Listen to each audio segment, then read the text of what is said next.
Good morning. Morning. Welcome to the first service after the start of official start of fall. I saw in the news that it actually started at 3 a.m. on the 22nd, which puzzled me for a little bit, and I remembered next year's a leap year, so I think that puts us back to the 21st. So if you celebrated on the 21st, you were a little bit wrong. But my name is Steve Drevick. I'm a member of the board here at TVUUC. I'd like to welcome you on behalf of the board and the program council. You're welcome here, whoever you are, wherever you are, and wherever you are on your journey.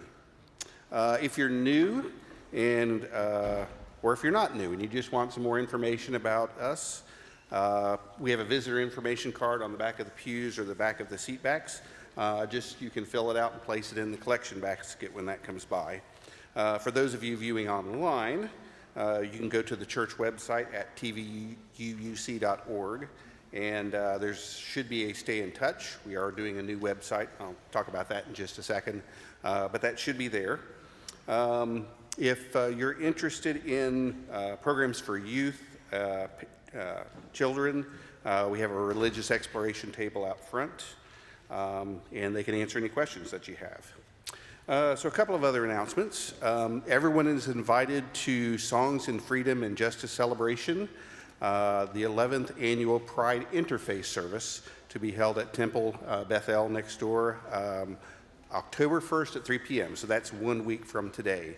The service is a focus of songs and support for our LGBTQIA+ siblings, songs of protest of discriminatory laws that we've all been following, and familiar sing-alongs, statements of inclusion, and welcome from multiple faith groups. A welcome from our mayor, and music from the Appalachian Equality Chorus. So I think this is a great, cool thing. And if you're interested in participating in the volunteer choir, see David Asbury or Carolyn Rogers after the service. Back to the website. So you may have noticed, if you've been on the website in the last 2 or 3 days, as I was this morning, we're implementing a new website. We've been talking about it for many years, modernizing the interface. Don't panic, nothing's gotten away, or nothing's gone away. There's a few links that they're still working on. Some of the fonts need to be enlarged and so forth. But everything on the old website will be available on the new website, same kind of top menu system that you're probably used to. The technology support team will be hard at work over the next week, kind of improving those links and fonts and menus and updates, and full support for Americans for Disabilities Act. ADA standards are also in the works. So after they've had a little time to work on it, if you have any suggestions or comments, or you find a broken link, you can contact A.B. Coleman. That's just A.B. Coleman at tvuuc.net. Maybe he's over there. You can find him, and but give him a few days to get things worked out before you harass him too much. But the real heroes here are the volunteers who've been working countless hours on this project. It's going to be really, really nice here. So let's see. Our Reproductive Justice Task Force is collaborating with We Know Now, community and allies group in West Knoxville, to sponsor today's Little Market. If you saw the baked goods outside there. Proceeds from the Little Market go directly to buy food for our little pantry, our zero barrier pantry at the front of the church property.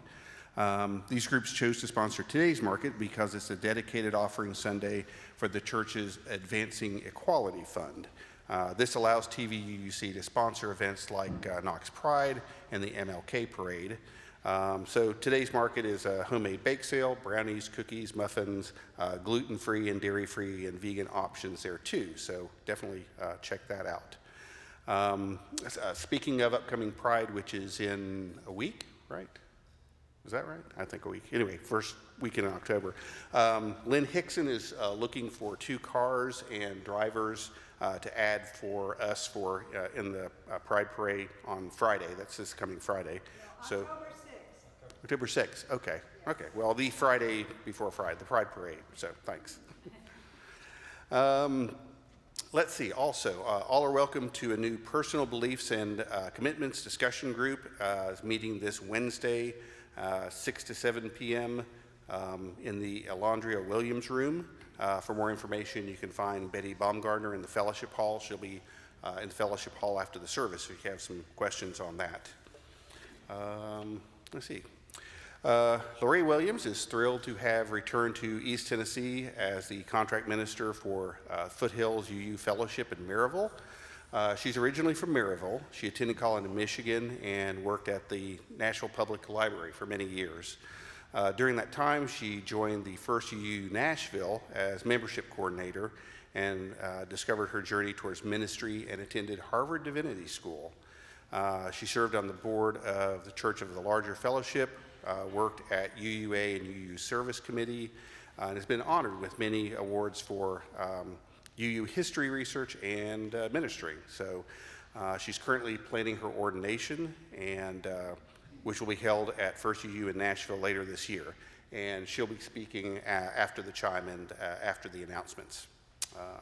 So just a few more announcements, if you bear with me.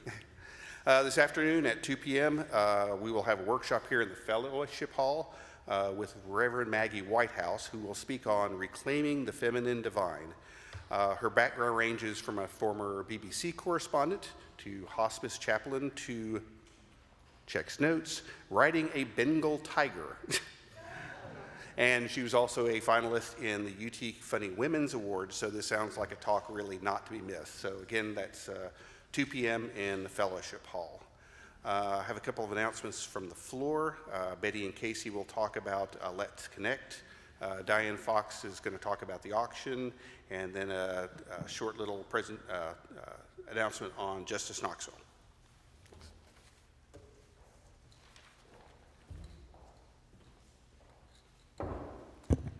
Good morning. So next Sunday is the first Sunday in October. As you've come to know and love, that will be a First Sunday Lunch Sunday. However, Let's Connect does not have a sponsor for this event.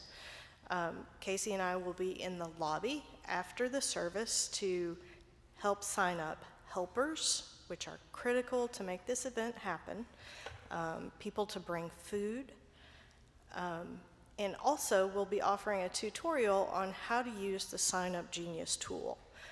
There are sometimes issues or challenges to getting your dish recorded on the Sign Up Genius, so we'll have it up and loaded on a laptop so you can see the steps to sign up. A sponsorless First Sunday Lunch is a lot of work. Many of you have had an opportunity to help support a First Sunday Lunch. It is a lot of hands doing a lot of work to make these things the wonderful event that they are. So if you are able and available to sign up to be a helper especially, we really, really need that support from the congregation this time. We will also be having additional guests. So if you're signing up to bring food, please plan on bringing extra servings. There will be 20 trainers from the OWL group that we will be hosting that week, and also it's Bring a Friend to Church week. So there will be new faces for everyone to meet and get acquainted with, and let's make sure that they feel welcome and well taken care of at our First Sunday Lunch. So thank you for that. 2 more bullet points. This is the second to last time to vote for a Volunteer of the Month. We are winding down that program. There will be a Volunteer of the Month recognized in October and November. And then in December, we will be celebrating every person who has been nominated throughout the year. So please plan on joining us. Please vote. There's a ballot box on the table where you can come sign up to help. There's a link on the website and all the usual places that you've come to know to do that. Please plan on doing that. And then the last point is we will also be sponsoring a canned food drive, non-perishable food drive, to support our pantry. Barbara Lamb's in the corner cheering. Our little food pantry is one of the main ministries for serving food through this church. Yesterday I came to stock the pantry and there were 2 people waiting on me at 10 o'clock on a Saturday morning. So this is a critical outreach program that we do. It's a no barriers food pantry. We will be set up in the front entrance of the church next Sunday to accept your food, donation, so you don't have to carry it around the church and look for a place to put it. If you've got any questions, please check with Barbara Lamb or one of Let's Connect, and we look forward to seeing you next week. Thanks. Thanks, everybody.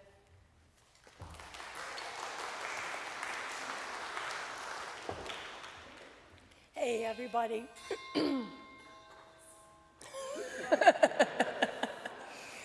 I don't know if everybody knows this, but the auction is part of the church budget.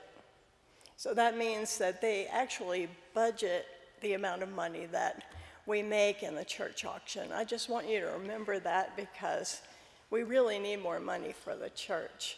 This year's auction is going to be entirely online, and it's going to center on things that bring us together, like dinners and events and workshops and lessons. And I hope that everybody will look into their brains and hearts and think about maybe an offering that you can give in any of these categories. That would be so wonderful, and they really are wonderful events when we all get together. I know that the auction committee, actually, we all give at least 2 things, so we give like 10 dinners. So I would really appreciate that, and I'd also appreciate it if you would look at the area of children, because there aren't very many events for children, and maybe you want to have a pool party, or you want to give a workshop for children, or you want to, even for teenagers, there are no events for teenagers, let's face it. But anyway, please give. Please go to the auction website and look under Give. I don't think this part's changed, right? Under Give, and you can get to our auction auction website through there. Thanks. Oh, thank you, Beauvais. These notes are handy sometimes. So Sunday, November 12th is the deadline for donations. And then the auction website will open for bidding on November 30th. Okay? Thank you.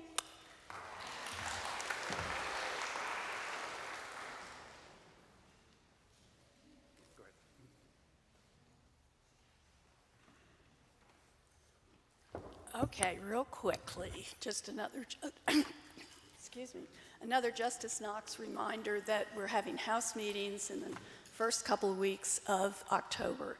There'll be information out in the lobby. I'll be there if you have any questions. We really invite everybody that has not taken part in Justice Knox to sign up for a house party, see what we're all about. So I'll see you in the lobby. Thank you very much.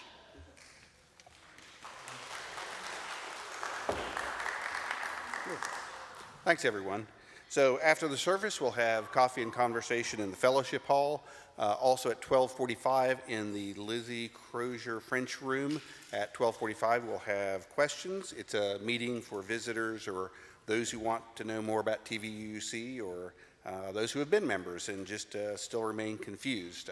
But that'll be at 12:45.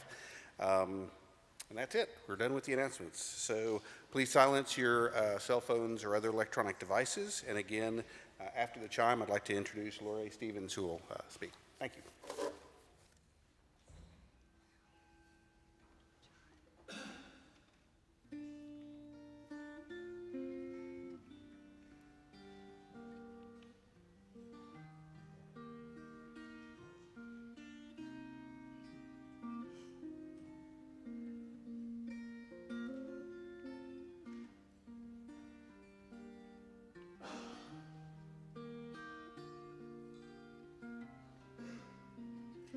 In this moment, in this place, I remember who I am. Letting fear and worry fall away from me, I open my eyes and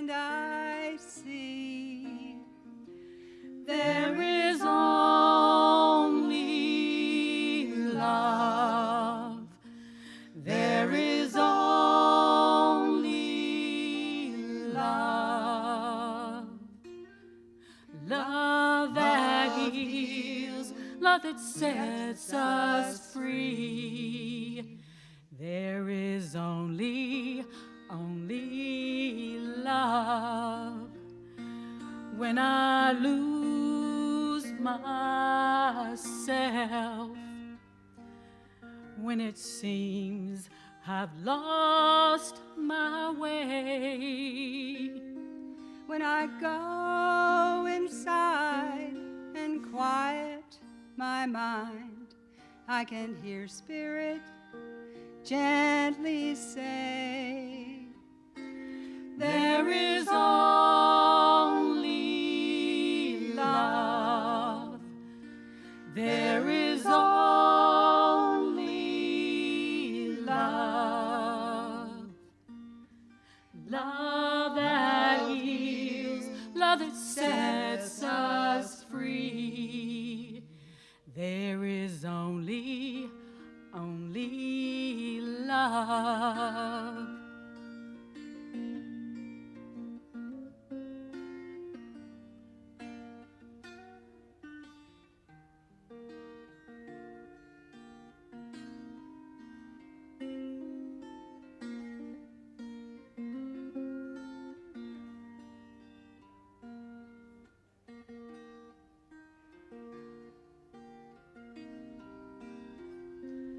There is only love. There is only love. Love that heals, love that sets us free. There is only love. There is only love. There is only love. There is only love. Love that heals, love that sets us free. There is only love.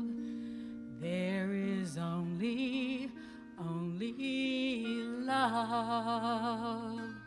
there is only love. There is only love. There is only love.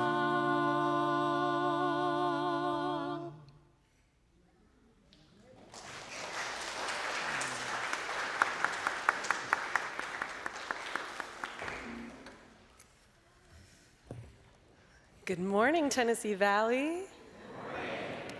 My name's Lóre Stevens, and I'm so honored to be with you all. Your reputation precedes you, and I'm just so honored to be here. Our opening words this morning are by a certain scientist you may have heard of named Albert Einstein. A human being is a part of the whole, called by us universe, a part limited in time and space. We experience ourselves, our thoughts and feelings as something separate from the rest, a kind of optical delusion of our consciousness.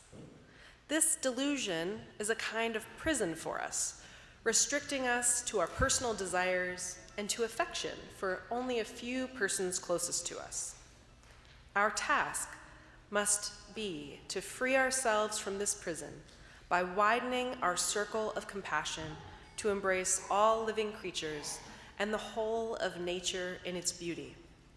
Nobody can achieve this completely, but the striving for such achievement is in itself a part of the liberation and a foundation for inner security.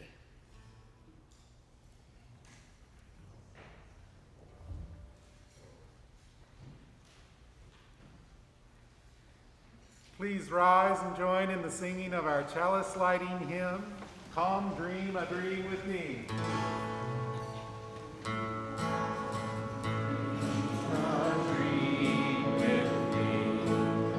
Come dream a dream with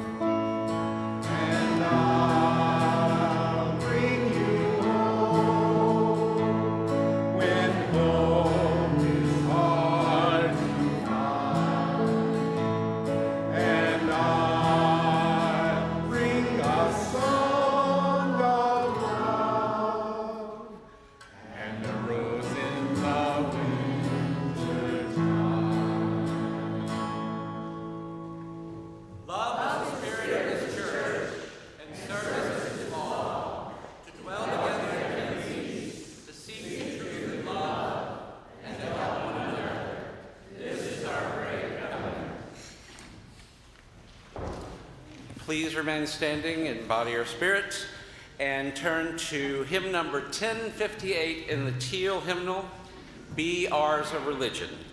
Hymn number 1058, Be Ours a Religion.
Any kiddos are welcome to come up front. I hear that's something y'all do here. Love it.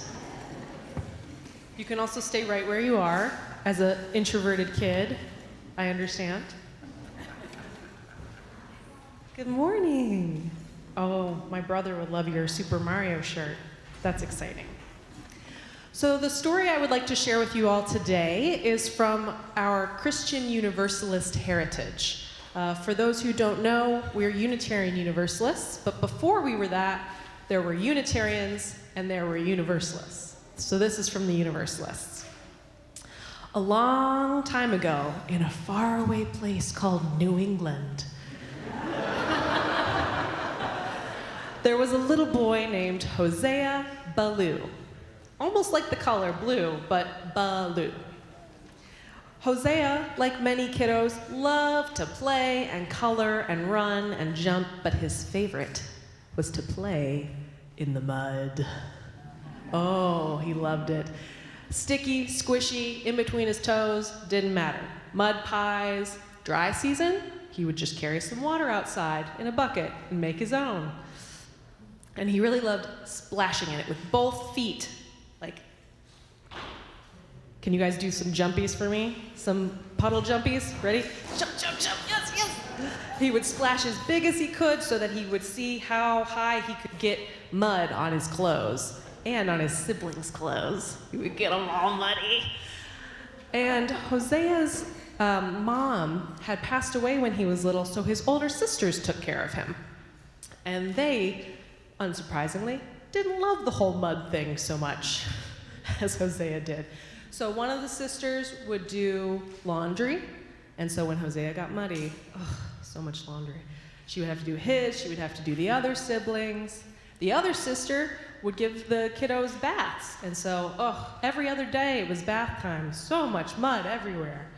So one day the sisters go to Hosea's father, and they go, "Father, can you please ask Hosea to stop playing in the mud? It's really kind of we love taking care of him, we love Hosea, but the mud thing is kind of a lot." So his father called Hosea in, and he goes, "Hosea,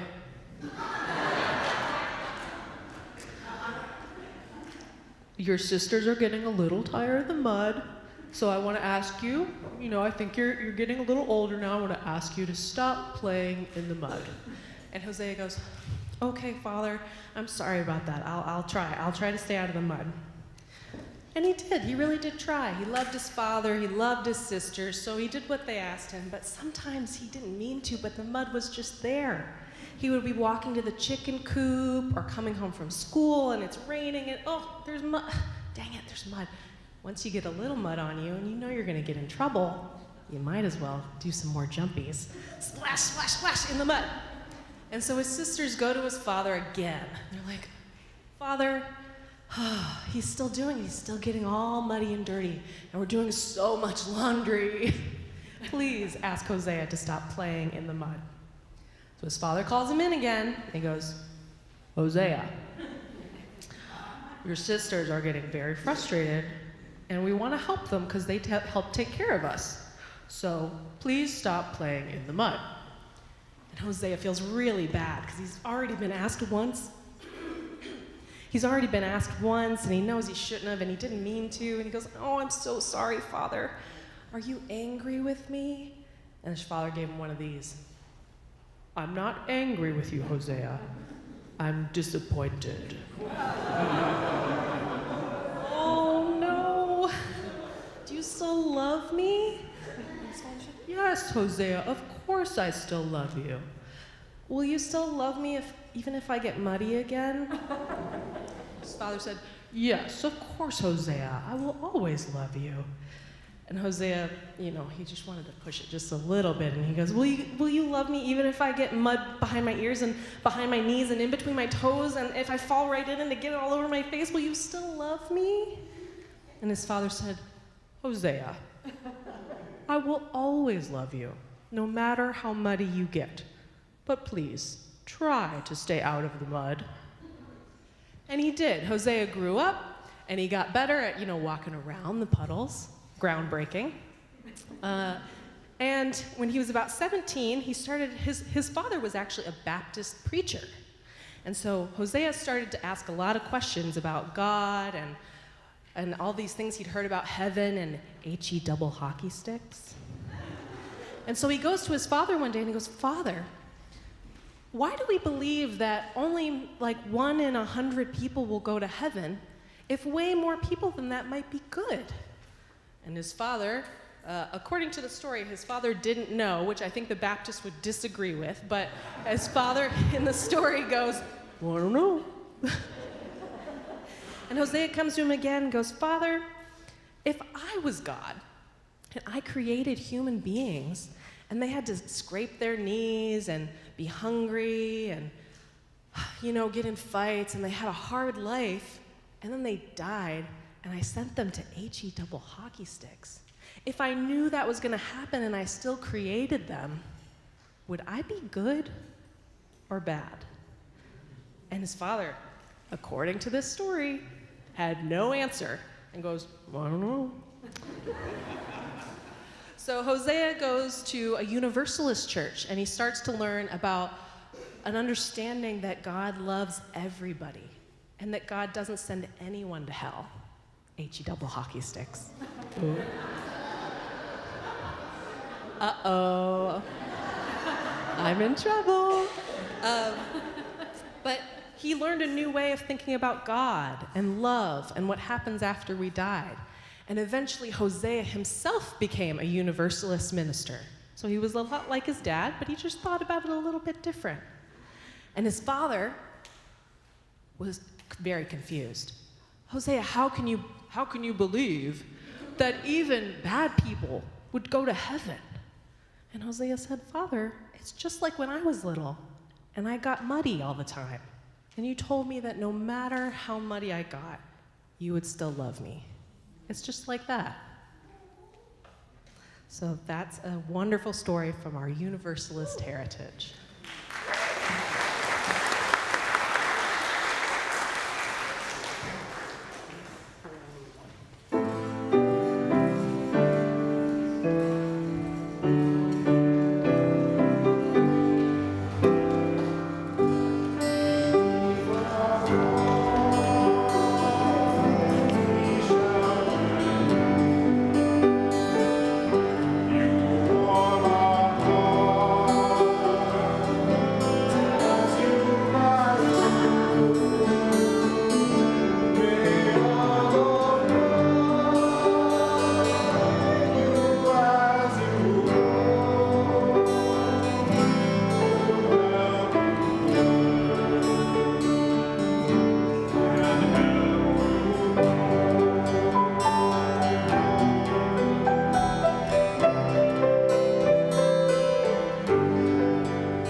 Thank you to our improvised archway for singing the children out this morning.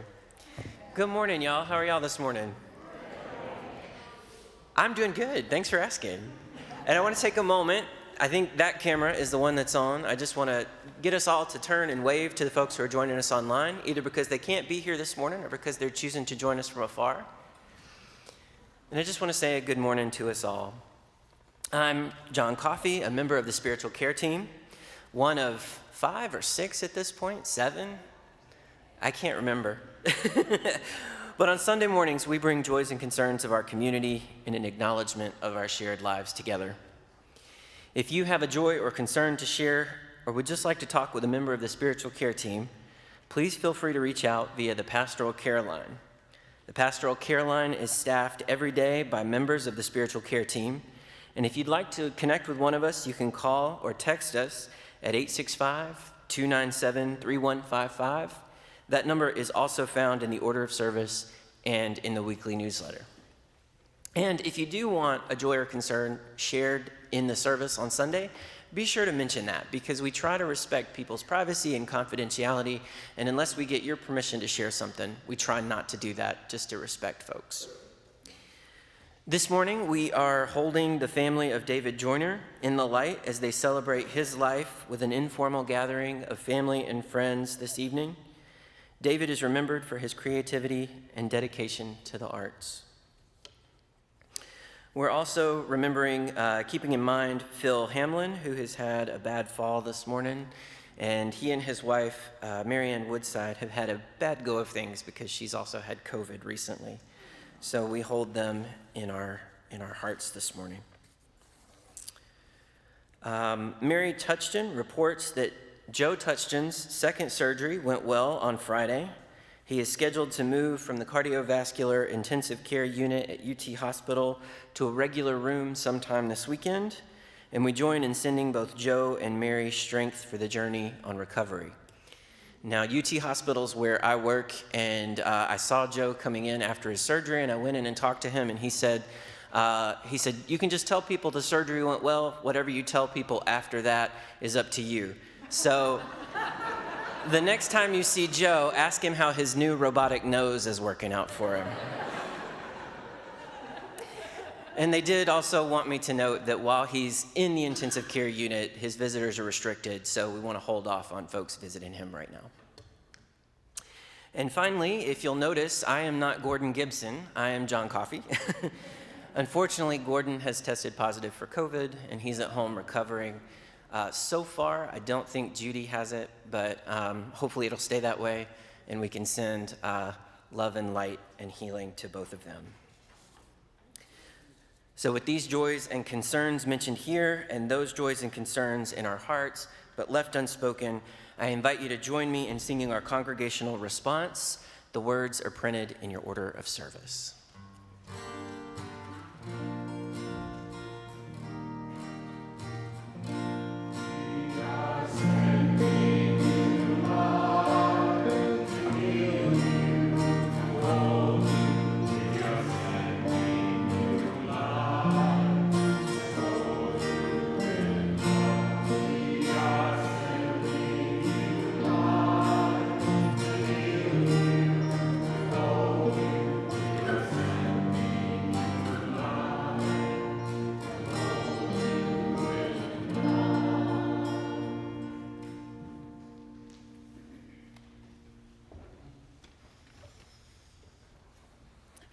I'd like to lead you all in a mini body scan meditation this morning. So I invite you to get comfy, however that means to you, to settle even deeper into your body and into this moment. If you'd like, you can close your eyes or just lower them. Focus your attention on the parts of the body which are closest to the earth. Scan your attention slowly upwards.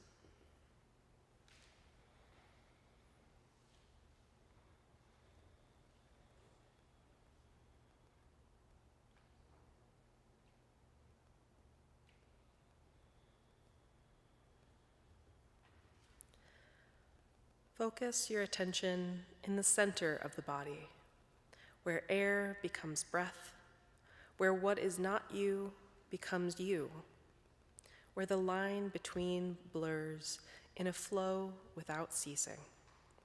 Scan your attention slowly upwards.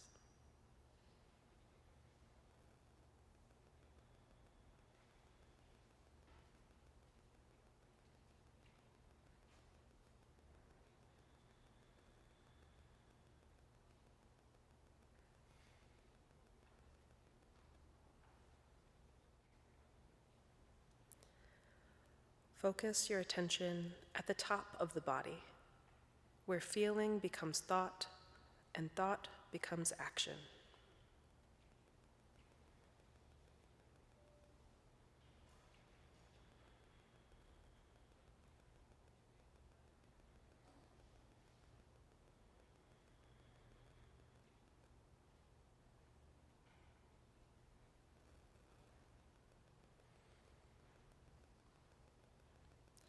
In silence, we hear the symphony of the universe, and in breathing together, we recognize our interdependence.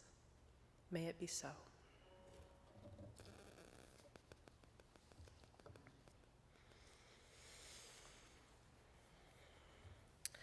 Our reading is from a book called Welcoming the Unwelcome by Pema Chodron.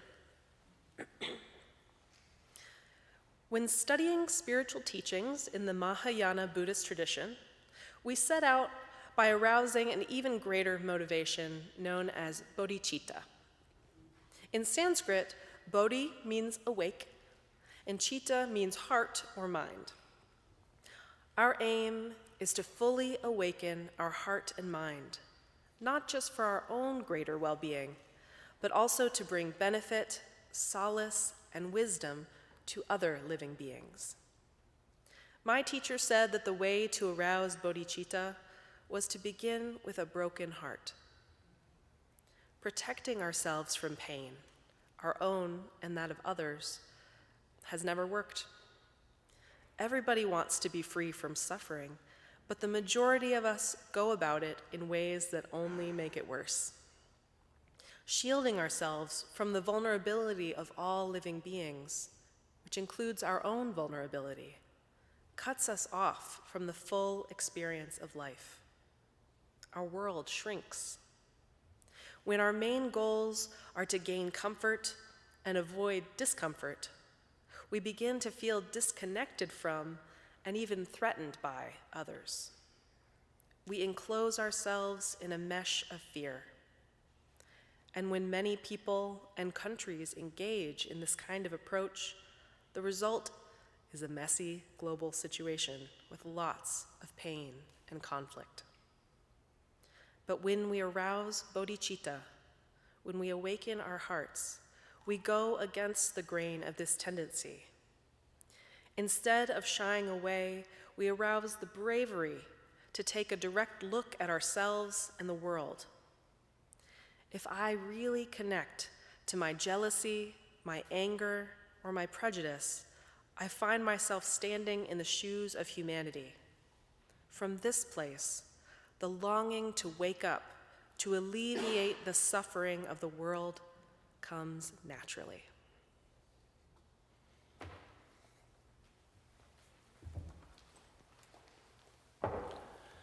Please rise in body and spirit and turn to hymn number 1037 in the Teal hymnal, We Begin Again in Love. Hymn number 1037.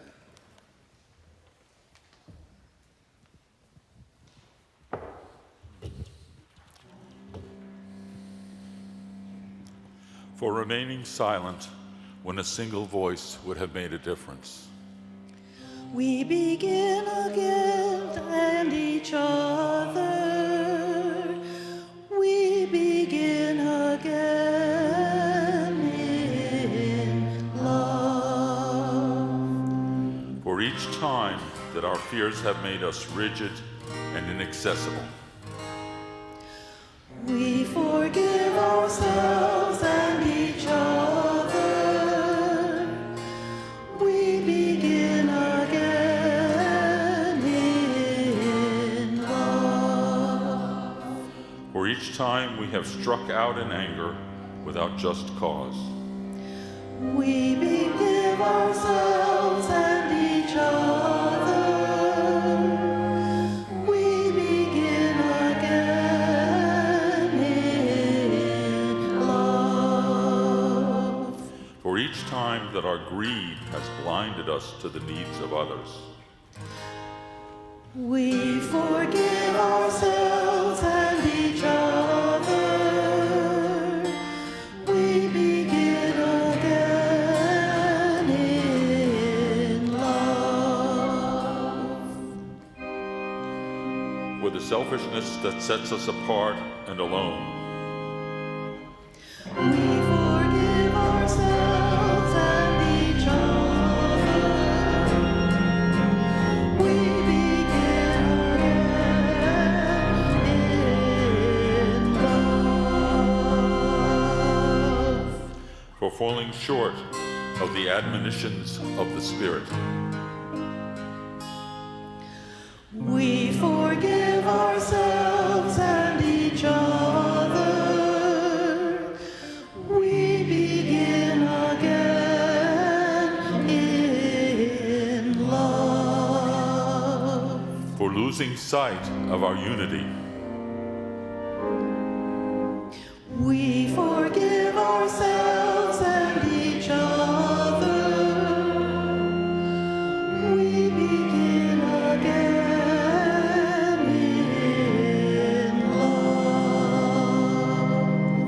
for these and for so many acts, both evident and subtle, which have fueled the illusion of separateness. We forgive ourselves and each other. We begin again in love.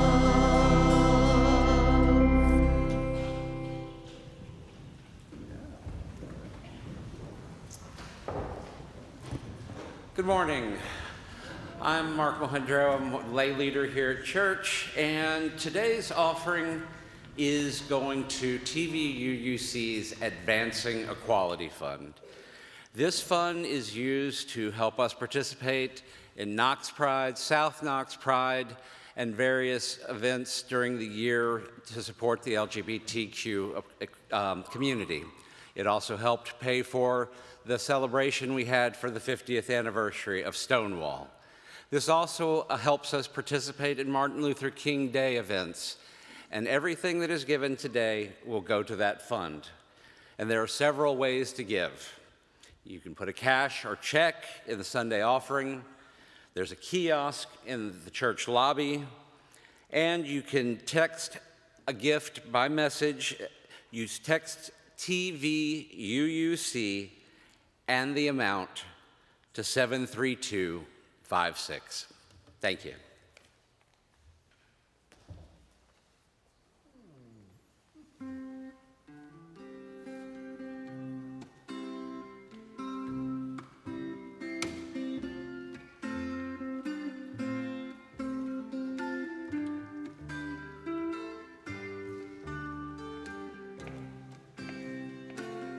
Can't you feel it in your bones, y'all?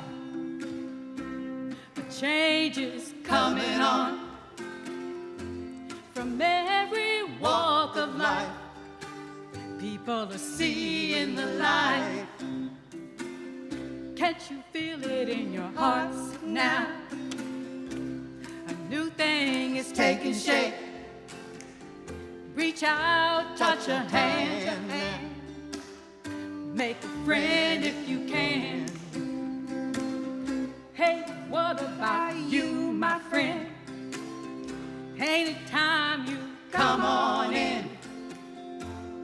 We can find a better way. Why don't you join us today? Reach out, touch a hand, y'all. Make a friend if you can, y'all. Reach out, touch a hand, y'all. Make a friend if you can.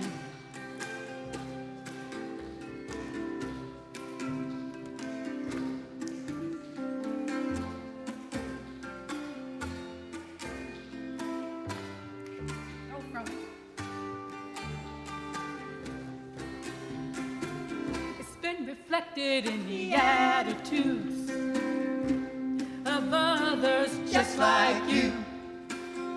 Reach out, touch a hand, make a friend if you can. Every day folks are waking up to the need for one another. We're on our way, making the world a better place. Can't you feel it in your hearts now? A new thing is taking shape. Reach out, touch a hand now. Make a friend if you can. Reach on out and touch a hand now. Make a friend if you can. Reach out, touch a hand. Make a friend if you can. Reach on out, touch a hand. Make a friend if you can. Reach out, touch a hand. Oh, make a friend if you can. Reach on out, touch a hand. Oh, make a friend if you can. Reach out, touch a hand. Make a friend if you can.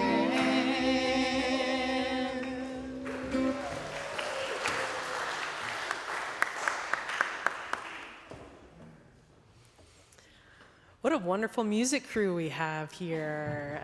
Extra sparkle fingers for them, huh? So I'd like to preface this sermon by saying that you're going to hear me talk a lot about God and Christianity today. And I don't know how it is at Tennessee Valley exactly, but at UU churches it varies how into that we are. So if you're new here, it's okay. If you like Christianity, cool. If you're not so into it, that's okay too. I'll note that I'll give my thanks and thanks for your patience if you are a monotheistic UU, because I'm an atheist and I don't completely know what I'm talking about.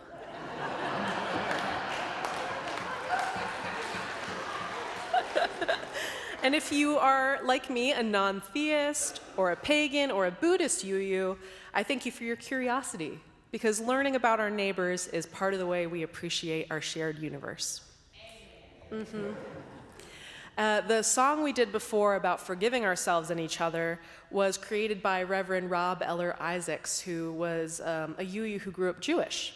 And we're in the season of Rosh Hashanah and Yom Kippur, the Jewish days of awe. So I really wanted to lift that song up because it's a time of both New Year and reflection of finding what we can do better this time around.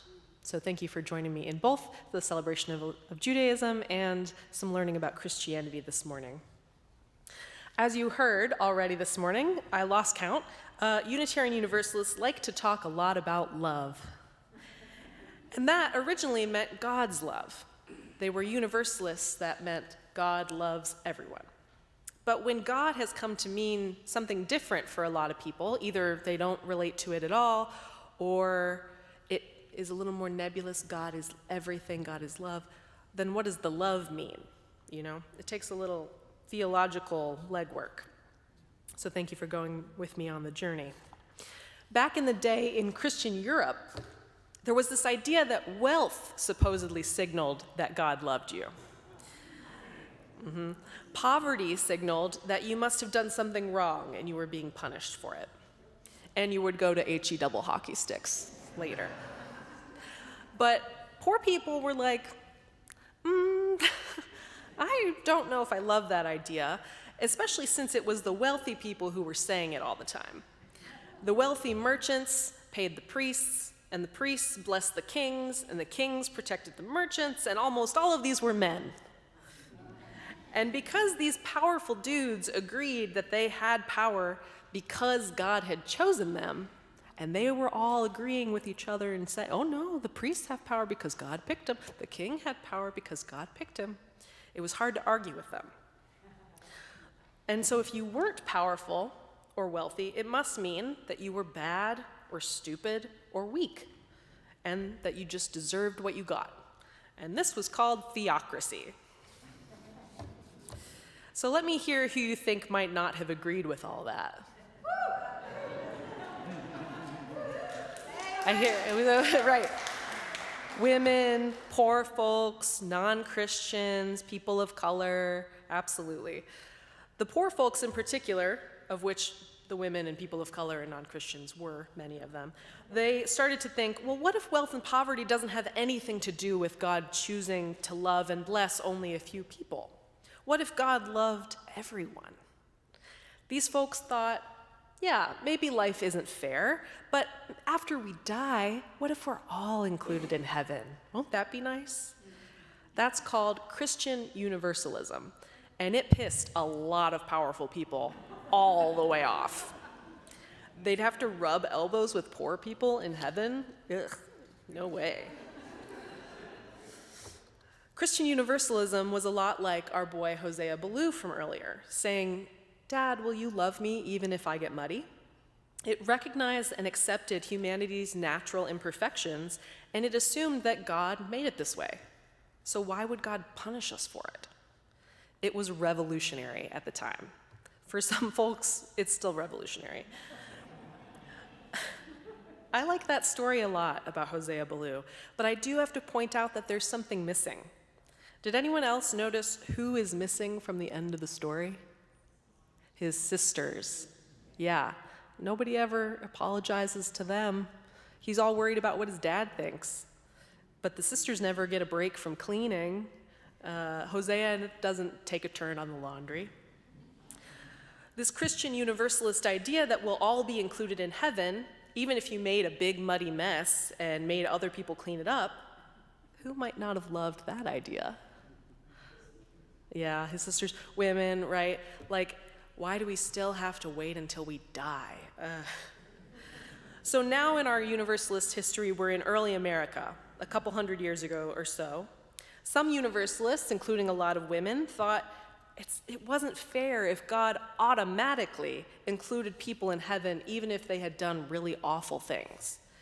So rather than punishment for the poor, they hoped for justice for the cruel. Some Universalists thought maybe after death there's a place called purgatory, kind of like afterlife detention, where people who had done bad things sort of sit for a while and think about what they did. They don't get punished, they get restored, like a bath for your muddy soul. These folks thought God includes everyone and makes it fair. They called that Restoration Universalism. And that's a bit more fair, right? That makes sense. The one little problem is that all that fairness was supposed to happen after we died. So who in early America might not be satisfied living their whole lives under the thumb of really cruel people in the harshest conditions imaginable, just hoping it all gets sorted out after we die? Right, enslaved people, exactly. So now we're up to the last 100, 150 years. Black folks in America have struggled for freedom and been emancipated, but things were still really rigged against them. Universalism, the idea that everyone is included, wasn't really catching on, and the early American Universalists were like, why do black people not seem interested in us? Please, we like you. Well, it was nice, but it wasn't fair. Now, there is notable black Universalist history, such as Reverend Joseph Jordan and his daughter Annie Willis. They created a Universalist school for black children in Virginia. Unfortunately, the larger faith's support of the Jordan School was uneven. They kept trying to get them to change the school into something else. They tried to put a white guy from Boston in charge of it. I kid you not. Ugh. They tried pulling funding for it. It's not a great chapter of our history, but it's important to recognize that. Even so, with all these challenges, the Jordans kept it going for 70 years. But for most black Americans, Universalism has never really caught on. It doesn't address most folks' lived reality. Black and brown folks heard all this Christian talk about God and the afterlife, and are we going to heaven, does hell exist, blah, blah, blah. And they were like, aren't you all forgetting somebody? You're talking about Christianity, but you haven't mentioned Jesus. In South America and in Black America, in the 60s, Christians highlighted that God had squeezed God's self into a human named Jesus. Jesus was born in a barn, dirt poor. He hung out with foreigners and sex workers and lowly Roman bureaucrats that even his friends hated. Jesus was Jewish under the oppressive Roman Empire, and Jesus was unjustly killed by that empire. In the Christian understanding, God experienced all of that firsthand. So these folks, like the Peruvian priest Gustavo Gutierrez and the Black American theologian James Cone, thought, God may love everyone, but God prioritizes those who are poor and imprisoned and displaced and in despair because God has felt all that suffering. So we should all work to change things in life on earth until no one is oppressed anymore. That's called liberation theology. So that brings us to the present day. Today, Unitarian Universalists say that though our individual beliefs vary widely, together we side with love. That's the name of our national social justice campaign. I see someone in a Side with Love shirt right here. And that's really similar to the liberation theologians. We affirm that every person, from the privileged to the oppressed, have worth and dignity. Everything from the harmed to the harmful, predator and prey, is connected in the interdependent web of being. But Unitarian Universalists side with those who are oppressed and hurting to work for change until we are all free. The Black feminist author Bell Hooks tells us, there is no love without justice. Inclusion isn't enough. Heaven isn't enough. We need to work for restorative justice on earth. We need to pitch in and wash what we make muddy. That's love in action. This year, as I'm sure you've heard, the Unitarian Universalists are reflecting on a new framing of our shared values that puts love at the center. So I invite each of you on your own individual spiritual paths to reflect about what love, a universal, all-encompassing, bigger than self, bigger than romance, bigger than family, bigger than nation kind of love can mean for us in our day-to-day lives. If love is at the center of our Unitarian Universalist spirituality, what actions does it call us to? I was lucky enough to travel to Europe 2 summers ago, and while I was there, I saw a bronze statue on a bench. It was a figure shrouded in a blanket, asleep, laying on the bench. His head was covered, but his bare feet stuck out. It looked like a statue of a homeless person, huddled uncomfortably to snatch some sleep before some cop tells him he can't sleep there.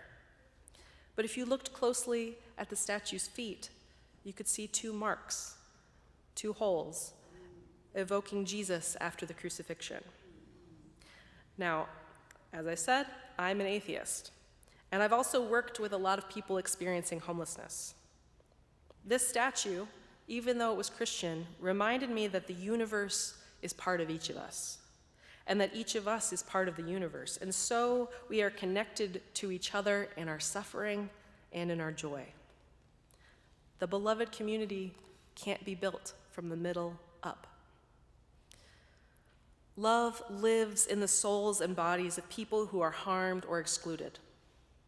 Love lives in the souls and bodies of people who harm and exclude. Love lives in the souls and bodies of people who witness harm, but do nothing to change it. Each of us has been harmed and caused harm and ignored harm at different points in our lives. Some only feel those pains occasionally, and some are only free from them occasionally. When someone causes harm or ignores harm or has to bury their heart to get through the pains of life, that separation requires that we cut ourselves off from the connectedness of all life. It requires that we forget what we truly are. That illusion of separateness hurts more than words can say. That is a soul wound.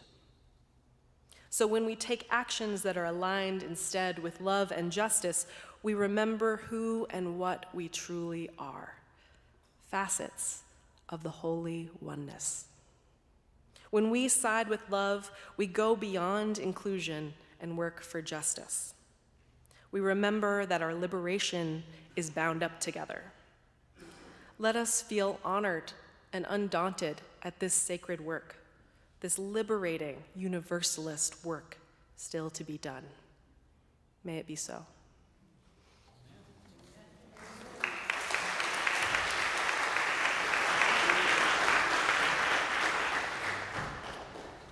Please rise in body and spirit for our final hymn, hymn number 131 in our gray hymnal, Love Will Guide Us.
Our closing words are a poem called Wake into Love by Soretta Morgan. I want to wake every morning into love, where love is the question of how I'm going to help you get free, and where that means whatever it needs to mean.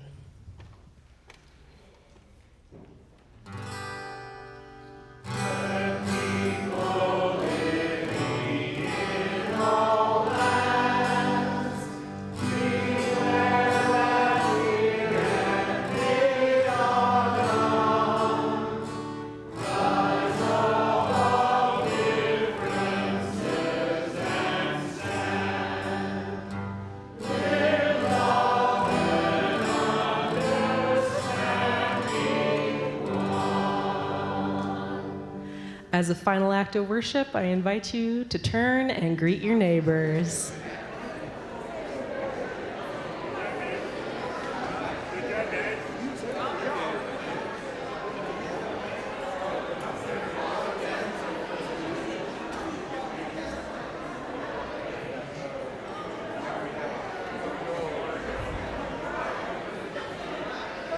That was beautiful. Wait.